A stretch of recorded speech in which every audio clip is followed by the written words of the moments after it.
It is a public service announcement, and it's an announcement that the government will not make. It is very important that you listen to every single word that I'm about to say. You pay very, very close attention, because this is the most important video you've ever seen. Now, a couple of weeks ago, before the close of the year, on December 14, 2018, a federal panel warned of a national blackout in the form of an EMP, an electronic magnetic pulse. The presidential panel on Thursday, it says, called for immediate attention to the imminent threat of a national blackout, lasting possibly 6 months, from a terrorist or solar attack on the nation's electric grid. The President's National Infrastructure Advisory Council approved a 94-page report detailing the potential challenges to the government and human life, and recommendations for a new focus on the threat made more likely by the development of electromagnetic pulse weapons by terrorist nations, including Iran.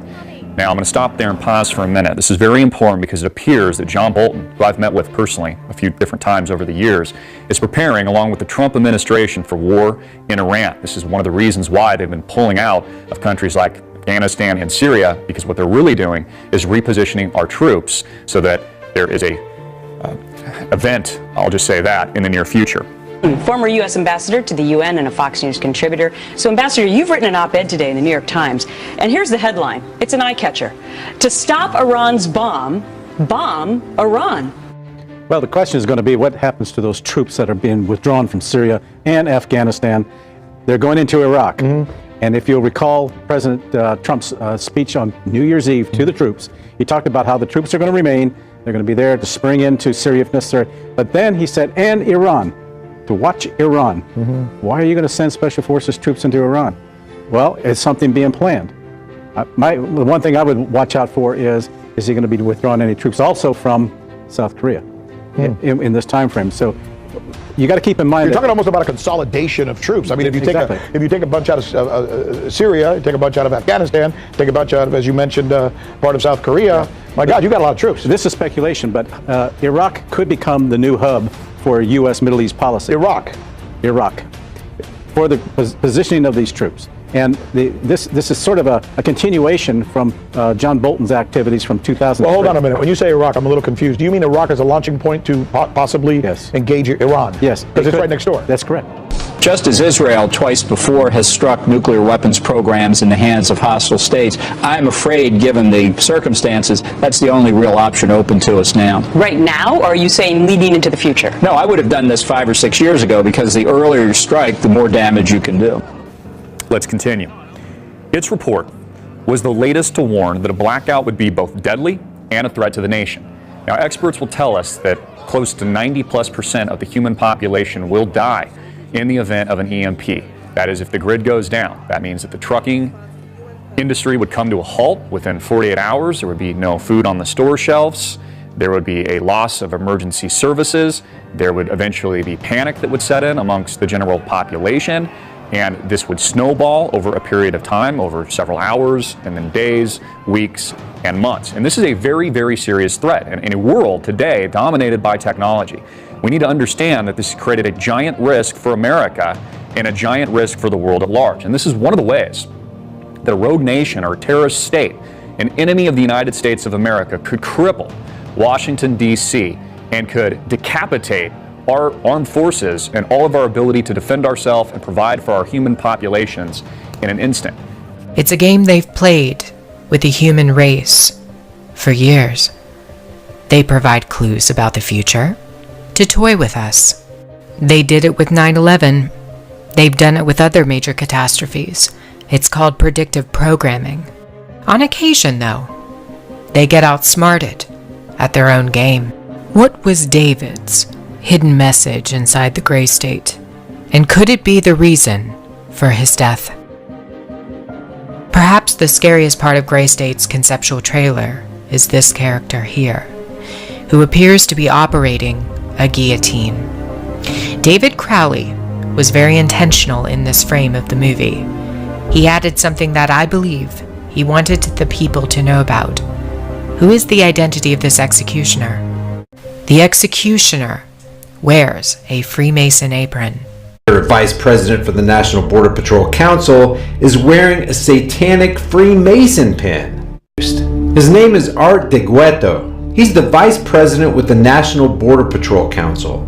The very people who condemn such satanic symbols are those who rightly promote speeches like this. The very word secrecy is repugnant in a free and open society, and we are, as a people, inherently and historically opposed to secret societies, to secret oaths, and to secret proceedings.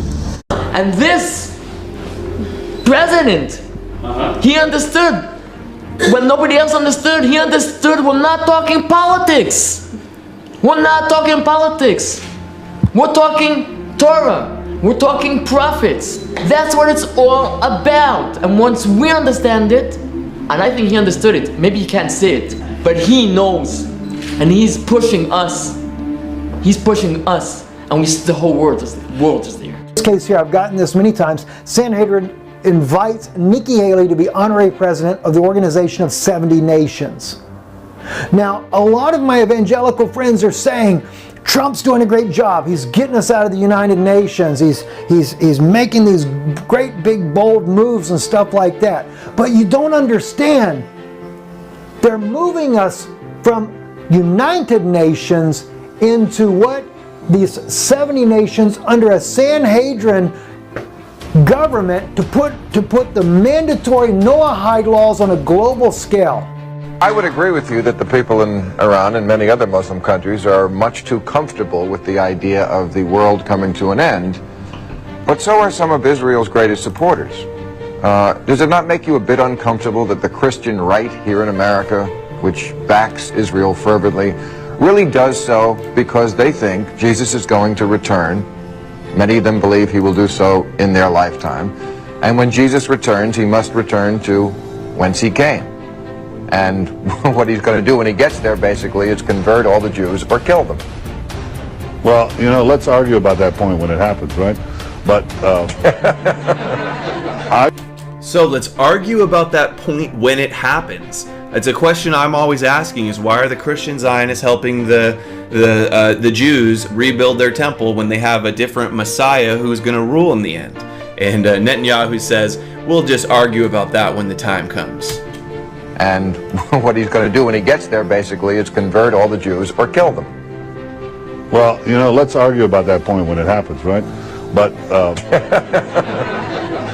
let's not argue about when it happens. Let's not allow it to happen. Let's not destroy some of the most ancient and holy Muslim sites so that we can rebuild temples and rule the world. Let's not do that. Let's not help them do that. The Messiah will be the judge. The Mashiach will be the judge, and not for what he sees and not for what he hears, but what he smells. You believe the Mashiach Ben David is coming to Mashiach this Ben David temple? is very soon, and he is a Jew, and he is not Jesus. Not Jesus. If the Christians want to hold it, they can hold it. But we will never change our mind. We prefer to go back to Auschwitz and not to change our religion. This is the main thing. We are loyal. What would happen to Christians who refuse this Messiah and hold on to Jesus? Then we will see. We will see. I don't know. I'm not the Messiah. So when we ask what will happen when we don't go along with their Messiah and their temple and their world government and their world religion and their one world currency that Netanyahu's trying to set up, when we ask what happens to us when we speak out against Jewish power, and he goes, oh, I don't know, I'm not the Moshiach, they don't tell us what's going to happen. Very disturbing. Because the Sanhedrin appointing Miss Nikki Haley to be an honorary president of this under these Noahide laws that they're bringing about, one of those laws in there is idolatry. Now, idolatry is also part of the biblical commandments, right? But it's different. When it's a Noahide law, it's subject to interpretation, and the interpretation comes from the Chabad organization of Jews, which I used to be a very member of the Chabad organization. I used to go to a Chabad synagogue, everything. Been to several different synagogues who were all Chabad. That's my past, right? But they have been working, Chabad has been working with governments all over the world. Putin is very much controlled by the Chabad organization. Lev Levayev.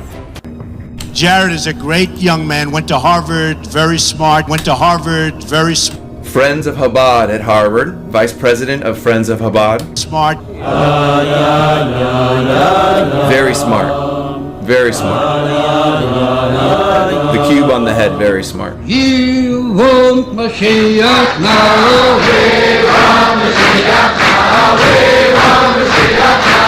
Here we go. This is Chabad Lubavitch children talking about the same thing the Christian Zionists were saying. They need to destroy Al-Aqsa, clear the way for the Temple Mount so they can rule the Goyim as slaves. Who believes the Holy Temple will be built in the next few years? All of them. Big surprise, all of them. What is currently in place of the temple? The mosque, Al-Aqsa Mosque. What will happen to Al-Aqsa Mosque? It will be destroyed. It will disappear. This is what these children are saying. I've never been for the United Nations either. I'm just honest. But I am definitely not for a Sanhedrin running the show either, because I know what happened 2,000 years ago when the Sanhedrin was in control then. They crucified my Lord, and the Sanhedrin tracked down all the believers that they possibly could, drugged them into the synagogues, condemned them, convicted them, sentenced them to death, all the way to Syria, all the way to Damascus. Yes, Paul was going there to drag them all into the courts as well. You think it's changed? No, it hasn't. It says in the Temple Institute that there's going to be a Sanhedrin court, so they would make sort of judgments from the court in the temple. There is a special place in the temple for the Sanhedrin. My temple will be the center of the prayer of the whole world. This is what Isaiah says. So we know this will be the future. So we are just marching it. And it's like a mathematical formula. We're getting closer and closer. So would you describe this as like a kind of a new world order, so to speak? This is not an order, this is not order, it's different. It's the new world without any, let's say, negative and forbidden feelings, like hatred, like revenge, like it will be only loving, appreciation, honoring. So this will be a new world.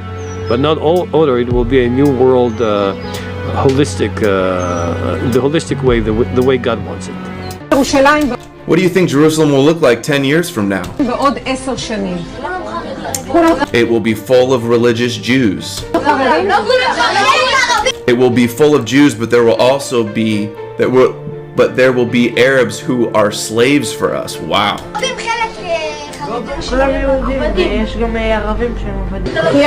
The Messiah will come, right? They're asked. What do you say? There will be a big war and all the Arabs will die. And I think Americans are just far too cozy in their homes thinking that we're immune to these types of terrible, terrible attacks. Now, we just had a major event a couple of days ago over the holiday break that I think people are overlooking, of which a blue light and transformers went out in the night sky. And I don't think people are paying close enough attention to potentially what happened. It very likely could have been, in my humble opinion, either a test run that our own government is making to see how things would operate post an event like this, or it could have been an attempt to shock our electrical grid, and it could have been some kind of event that they're not alerting the public to.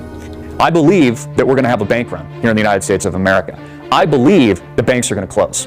I believe that there's going to be a point in the not too distant future, and I don't know when it's going to be, when Wall Street shuts down, when the New York Stock Exchange shuts down, when quant-based computer systems, because all of this is working on an algorithm nowadays, trading in nanoseconds, there's no real Wall Street traders anymore, all decide to sell at the same time. You need to take action now. All of you should have. Again, don't be the person panicking in a crisis. Have the peace of mind that you've done something today. You should have food, you should have water, you should have a network within your communities, and you should have a game plan for you and your family in the event something like this happens.